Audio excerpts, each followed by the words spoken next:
I object. The words cut through the church like a knife.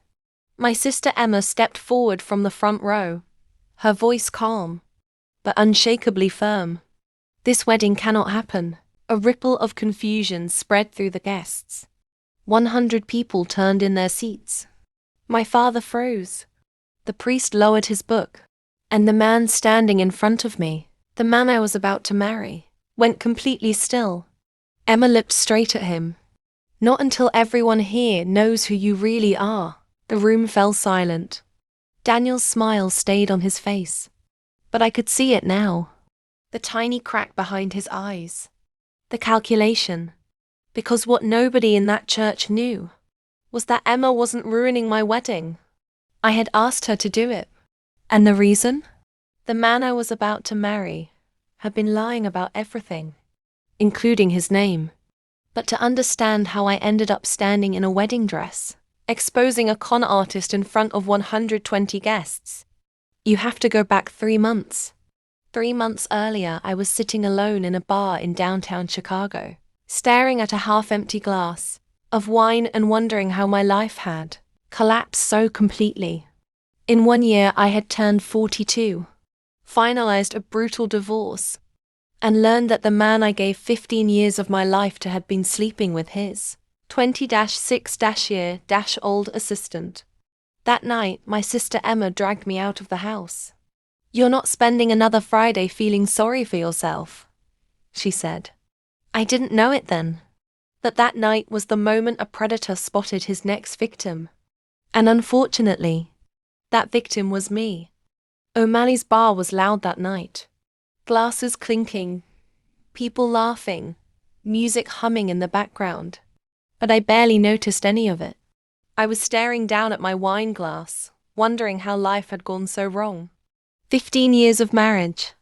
Gone. Trust. Gone. And the worst part? I still couldn't understand how I had missed the signs. Emma leaned across the table and nudged my arm. "Rachel, stop looking at your phone," she said. "Look around. You're alive. Act like it." I forced a small smile and glanced up. That's when I saw him.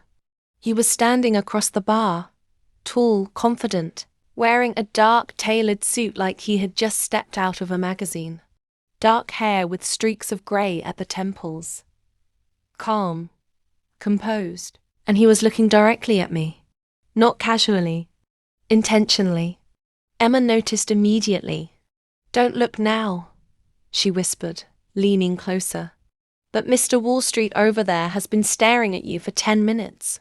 I laughed awkwardly, probably looking at someone behind me, but before I could say anything else, he started walking toward us. Slow, confident, like a man who had never been rejected in his life. "Hope I'm not interrupting," he said when he reached the table, his voice smooth and warm. "But I couldn't help noticing you from across the room." He extended his hand. Daniel Harrison. When I shook his hand, I felt something I hadn't felt in years. Hope. He told us he was a venture capitalist who had recently moved from San Francisco after his own divorce. 2 grown kids. A house in Lincoln Park. A passion for cooking Italian food. Everything about him sounded impressive. But Emma was quiet.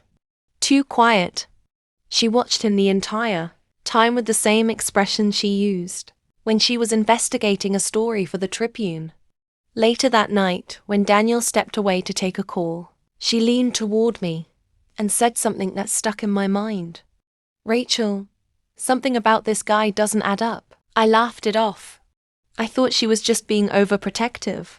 But looking back now, that moment was the first warning. And it wouldn't be the last. Because 6 weeks later, Daniel Harrison would ask me to marry him. And that's when the real nightmare started. Emma had been digging quietly, tirelessly, while I had convinced myself that everything with Daniel Derrick, as I would soon learn, was fine. But the morning she asked me to come over, the look on her face made my heart hammer against my chest. There was fear, urgency, and something I couldn't quite name. She slid a thick manila folder toward me, and my hands trembled as I opened it. Inside were documents, photographs, court records, and newspaper clippings that painted a horrifying picture. Derek Hansen Daniel was a serial romance scammer. He targeted recently divorced women who had worked hard for their independence and savings, swept them off their feet, proposed quickly, and then systematically drained their finances before disappearing. I read about Sandra Mitchell from Phoenix, who had lost her retirement savings and her home. Patricia Reyes from Atlanta, Michelle Thompson from San Diego, women whose lives had been shattered, left with nothing but despair. And then it hit me. He had studied me too. My divorce settlement, my mother's inheritance, my brownstone, he knew it all. Every question about our future had been calculated, every compliment a lure, every gesture a trap. I felt disbelief, rage, and heartbreak collide inside me. The love I thought I found was a lie, a dangerous performance meant to deceive. But beneath the shock, a fierce determination grew. I wasn't going to be another victim. I was going to fight, and I would stop him before he hurt anyone else. The next 3 weeks were the hardest of my life. On the outside, I smiled, laughed, and nodded, planning a wedding that I no longer wanted, but inside, every kiss, every whispered, "I love you," felt like swallowing poison. Emma, meanwhile, worked behind the scenes, orchestrating a plan that would expose Derek for who he truly was. She had contacted the FBI's Financial Crimes Unit and learned that Derek was already a person of interest in multiple investigations. The problem was always the same. Victims were too embarrassed to testify, and he vanished before any case could stick.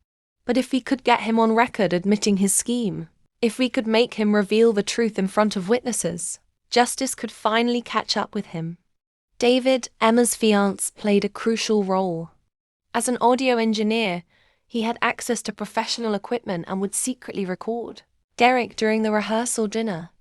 The goal was simple but risky: capture him confessing his intentions in his own voice, without realizing I knew the truth. Every day leading up to the wedding was a tightrope walk. I had to act normal, love-struck, and oblivious while my stomach churned with dread. Each conversation with him became a test of self-control. I had to endure his charm, his calculated warmth, and the mask of affection he wore so convincingly. But underneath it all, a fire burned inside me. This wedding wouldn't be his victory. It would be the stage where his lies unraveled.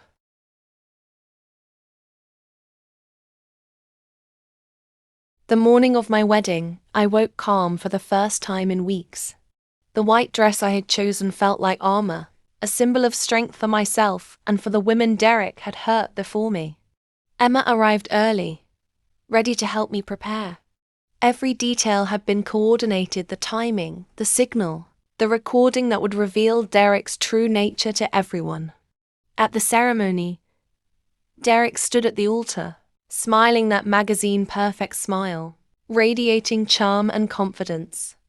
I walked down the aisle on my father's arm, each step a reminder of the trap we had set. For a fleeting moment, doubt crept in. What if we were wrong? What if the evidence had been misinterpreted? But then I saw Emma waiting, her gaze fierce and unwavering, and all uncertainty vanished. When she stepped forward during the vows and played the recording, the room went silent. Derek's warm, cultured voice became a confession of his greed, manipulation, and callousness. The color drained from his face as the mask slipped, revealing the predator beneath. One by one, our friends, family, and colleagues stood, turning their backs on him, a wall of rejection that left him isolated. Uniformed officers moved in, handcuffing him at the altar where he had planned to ensnare me. The relief I felt was overwhelming, not joy, not triumph, but justice. That night, we celebrated differently. Laughter, tears, and hugs replaced the traditional wedding pomp. I had survived. I had exposed him, and I had reclaimed my power.